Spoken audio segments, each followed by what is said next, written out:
Good morning বন্ধুরা, তোমরা সবাই কেমন আছো? আশা করি তোমরা সবাই খুবই ভালো আছো। তো দেখো, সকাল সকাল বাসি কাজকর্ম সেরে চলে গেলাম মেয়ের নাচের ক্লাসে, কারণ আজকে মেয়ের নাচ আছে। তো চলে গেলাম টোটোতে করে। তো নাচও কমপ্লিট, আমার মেয়েকে নিয়ে আমি বাড়িও চলে এলাম। এই দেখো, আমার মেয়ে বলছে, মা আমার একটু কানে ফুলটা দিয়ে দাও, আমি একটু নাচ করব। তো ওই দেখো বাড়িও পৌঁছে গেলাম। তো বাড়ি পৌঁছে যাওয়ার পরে আমার মেয়ের এত গরম লেগেছে, আর সত্যি করে বলতে গেলে কি রোদ গরম প্রচণ্ড। তো এই দেখো ফ্রিজ থেকে বার করে ও কোল্ড ড্রিঙ্কস খেয়ে নিচ্ছে।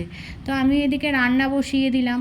তো আমি আজকে রান্না করছি ভাত, ডাল, ভেন্ডি সেদ্ধ আর মাছের ঝোল আলু পটল দিয়ে। তো আমার এদিকে রান্না হতে থাকছে।